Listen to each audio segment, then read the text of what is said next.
Kupex, medyo nahirapan ako nung quarantine dahil nga dito ko nakita yung opportunity sana na makabalik sa pagbabasketball ko ulit, yung full potential ko ulit dahil nga may hinaharap akong injury. So nakakalungkot lang mga Kupex dahil nga kailangan ko ulit itigil yung pagbabalik ko sa sport na pinakamamahal. Nung nalaman kong may ganung virus na kumakalat, nag-iwan ng bakas na takot sa sarili ko. So, mga naging struggles ko nung nawala yung basketball. Almost 3 months na, 4 months na, hindi na ako nakakapaglaro ng basketball. Sobrang hirap mag-adjust. Ang hirap, parang back to 0-0 ka nga eh. So, wala namang may gusto sa nangyayaring pandemic na to.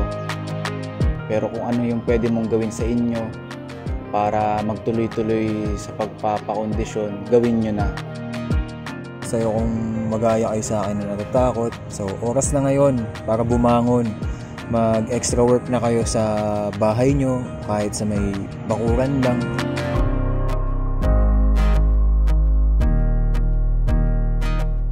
Ako si Choki, Batang QC. Ako si Ash, Tubong Marikina. At ito ang aking kwentong Kupex. Kamusta mga Kupex? Ako nga pala si Ralph Raymond G. Escuadro. Ayan, kilala bilang Ash. Ayan, 24 years old, taga Marikina City.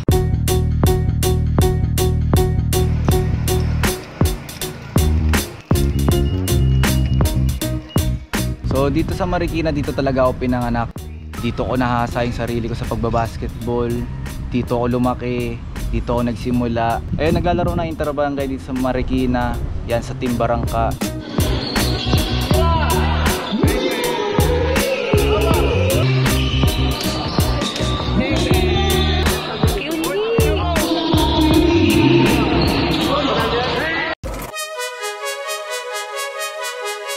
Nag-start po ako mag-varsity grade school pa lang sa Ateneo de Manila University. Ayan, dyan ko naging kampi sila Thirdy, sila Aaron, yan yung Nieto Brothers, ayan, sila Kiefer, nakalaro ko din po sila, nakaka-training ko po sa practices. Grade 3 nagtitraining na po ako sa varsity doon sa Ateneo. Nung una pa nga medyo kinikriticize pa nga ako dahil nga baka nakapasok lang ako dahil sa daddy ko, dahil yung daddy ko nagtatrabaho sa Ateneo, mami ko din nagtatrabaho din sa Ateneo, baka dahilan doon, dahil daw mga connections mo.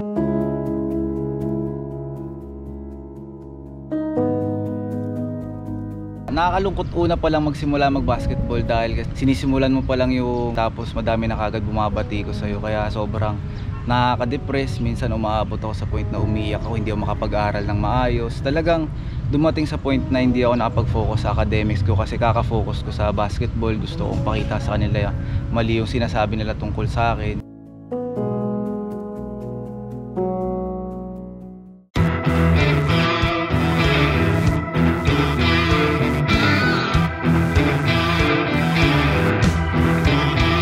Ako nga pala si Richard Matthew V. Acehas at kilala bilang tawag na Choki. 24 years old and nakatira sa Project 3 Quezon City. May pangarap ako dati na makapasok sa mga professional league pero di pinalad yan kasi masyado ang napanghinaan ng loob. Pero di pa rin naman natigil yung career doon. Tuloy-tuloy pa rin.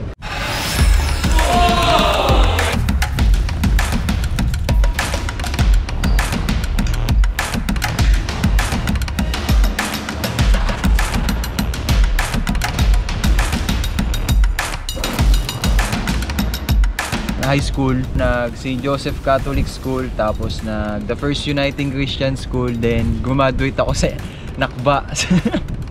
So ang dami ko school nung high school. Una-una ko school ng college, napunta ako San Sebastian. Then napunta rin ako ng Asian College. Tapos pinakauli sa World City Colleges na. Yan.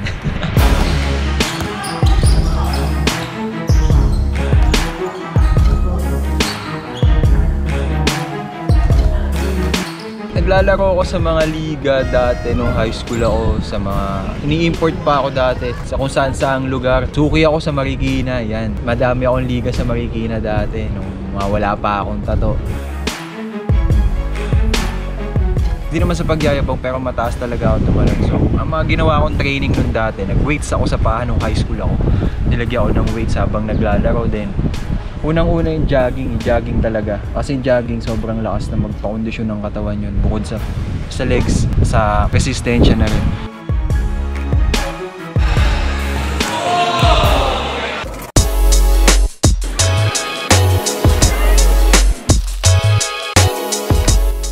Nung high school naman, ayan, first 2 years ko nasa Ateneo pa din ako. Dyan siguro yung pinaka-peak na paglalaro ko yun kasi talagang may mga times na talagang yan, hinahabol ko talaga yung stats. Mas stats talaga akong tao nung bata-bata pa ako.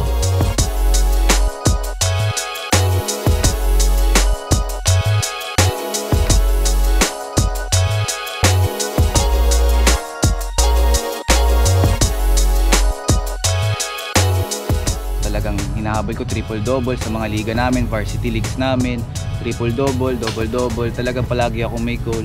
Naging makasarili din ako kahit papaano dahil gusto kong ipakita sa kanila na ito, ganito ako maglaro. Hanggang sa dumating nga rin sa point na nag-tryout ako sa UAP Juniors, ayan. Yun din siguro yung pagbagsak ko dun sa academics ko kasi talagang di na talaga ako nakakapag-aral dahil siguro gusto kong mapasok, gusto kong sumikap na makasama sa kanila, ganyan-ganyan.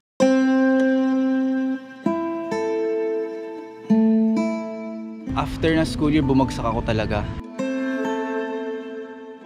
After nun, nag-tryout ako sa ibang schools. Pumunta ako sa mga ibang schools, sa San Beda, St. Vincent School of Quezon City. Ang dami kong pinuntahan ng mga schools para makapasok pa rin sa big leagues. Pero kasamaang palad, di ko alam. Pero yun nga, napunta ako sa Cosca School of Quezon City dahil gusto ko makabalik sa Ateneo. So ang ginawa ko nung nagsumikap na lang ako, puro ligan labas na lang ginawa ko nun. Laro na lang ako sa ligan labas, commercial leagues, naglalaro na lang ako habang nung high school ako. Puro pick up games, talagang binata ko sarili ko. Yung hindi mo matututunan kasi talaga sa school, kasi talagang dito talaga sa mga ligan labas, sa street ball, dun mo makikita yung extra gulang, extra knowledge. Tapos yung pag-aaral ko, tinasan ko talaga para makabalik ako. So dito sa Riverbanks Amphitheater, ito talaga yung lugar kung saan ako nagja-jogging tuwing umaga. Diyan sa Animal Trail, sa mga nakakaalam. Palagi ako dito nagja-jogging, palagi ako dito nagpapakondisyon tuwing umaga kasama yung mga kaibigan ko, kasama yung mga coaches ko. So malaking bagay din talaga sa buhay ko to, itong amphitheater talaga. Madaming memories, madaming mga pagsubok, madaming struggles, madami talagang kailangan alalahanin dito sa Riverbanks Amphitheater.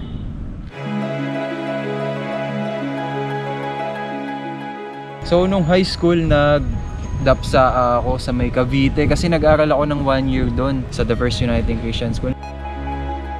Madaming kumukuha sa akin na mga big schools din, mga universities, no. Nung sinabi ko po yun sa papa and mama ko na pababalikin ako ng first year high school, incoming 4th year na ako noon. So mabigat na decision yun. Then ayun, sinabi ng mga magulang ko na pagpatuloy ko na lang daw tapusin yung high school kasi baka maabutan din ng K-12. Then sabi nila mag-varsity na lang daw ako ng college.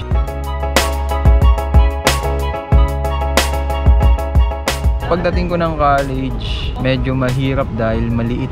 Tapos wala akong background sa paglalaro ng mga liga. So ang kinukuha kasi dati ng mga is malalaki. Alam nyo naman yun mga ka-UPEX, kung nagtatryout kayo, madaming nagda-down, madaming nagsasabi sa'yo na hindi mo kaya, umalis ka na dito, parang ganun. So napanghinaan ako ng loob dahil din naunahan din ako ng bisyo, ng puyat, yosi, humina yung resistensya ko. Iniisip ko nun, mga kaedad ko o mas bata sa akin, hindi nagbibisyo tapos mas malaki, mas mabilis, mas magaling. Doon ako napanghinaan ng loob at parang nawalan ako ng pag-asa para makapasok sa mga ligang malalaki, no?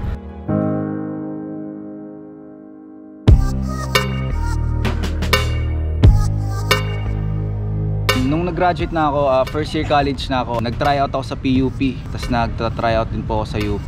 Doon ko na-spend yung 2 taong ko. After po nun, yun na, naghanap na ako ng sobrang daming school ulit. Nag-tryout ako sa Letran. Sa Letran, tumagal po mag-tryout doon mga 2 months. Nag-tryout ako sa University of Baguio. Doon ako nag-training pero wala hindi ko rin kinaya dahil siguro sa weather. So meron naman na in-offer na naman ako ng scholarship dun sa University of Baguio pero hindi kaya ng sarili ko na ma-homesick talaga kaya bumalik ako dito.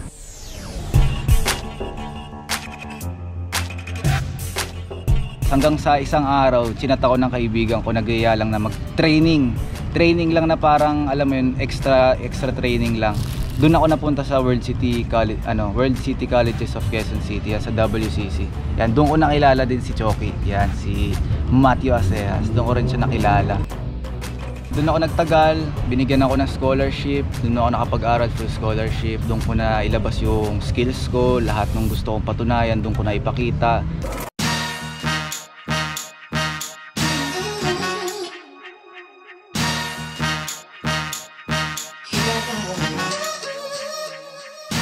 So aside sa basketball, naglaro din ako ng volleyball mga ka-hooppex. Yan. Ito ang volleyball na nagbigay sa akin ng way para makapag-aral din ng libre. Nagka-scholarship ako niyan sa World City Colleges. So special mention ko na rin at pasasalamat kay Coach Andy Fiel. Maraming salamat po. Dahil sa volleyball nakapag-aral ako ng libre. Noong 2018, nagpapasalamat po kay Coach Franz Pumarens sa liga niya sa Pumarens Cup.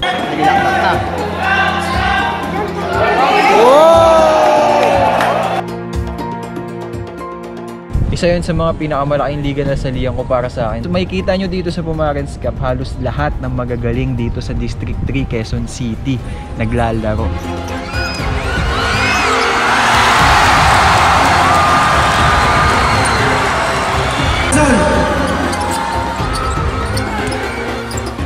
Nabigyan kami ng pagkakataon na makapaglaro sa Araneta kung saan marami ang nangangarap na makapaglaro doon. Naglaro kami doon Battle for Third. So pinagpala po kami, nagbunga yung paghirap namin ng teammates ko. Nag third place po kami, nanalo po kami.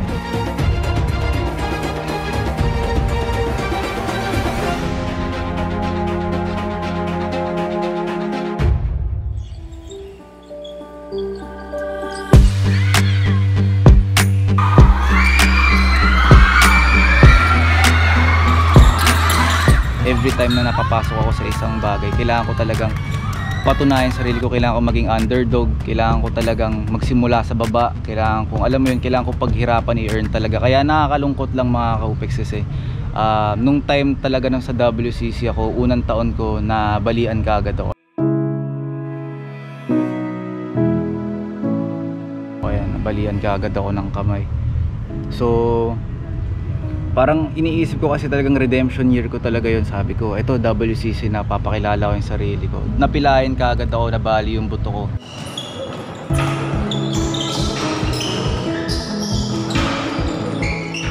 After nun, ayun, naka-recover naman ako kahit papaano, nakapaglaro ulit ako. Maraming salamat yan sa WCC team. So naglaro kami sa QCAA, ayan, sa MMAC Invitationals. Madami kami sinalihan liga din ng mga invitationals. Diyan namin nakalaban yung malalakas din na school. Yun, nakalipas yung ilang taon, ayan, champions kami. 4 feet, 5 feet, grabe 6 feet, umabot po kami ng sobrang daming championships.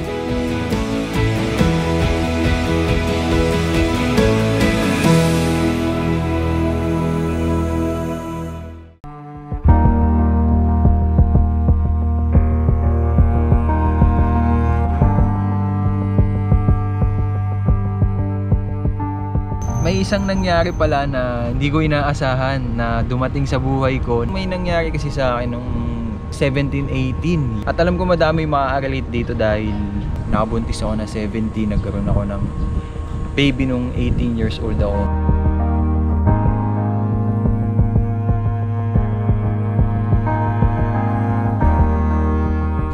Hindi ko naman pinagsisisihan yun, pero isa rin yun sa mga naging dahilan kung bakit hindi na ako nakapaglaro, hindi na ako nakapagpatuloy.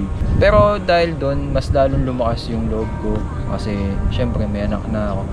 Then yun, Minsan kasi yung mga basketball player katulad ko, pag ginuhugot, kumukuha din ng pera, parang pay to play ganun. Yung mga manager, so ginawa ko din yun, pinagdaanan ko din yun na para makaahon. Ayun nga, yung basketball din talaga nagsuporta para magbigay ng needs ng anak ko.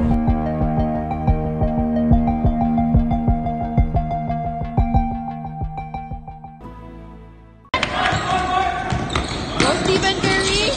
Uy, October 14, 2018. Kalaban namin noon St. Paul University of Quezon City. Nung laro pa lang, energetic na talaga ako, hype na talaga ako. Pero pagdating ng second quarter, second quarter, fast break yun. Naalala ko pa yun, tumatakbo ko sobrang bilis. Stephen Curry! Uy, Pagka-stop ko ng takbo ko, yung parang bunny hop pero one leg lang, doon nag-click, doon nag-snap yung left na tuhod ko.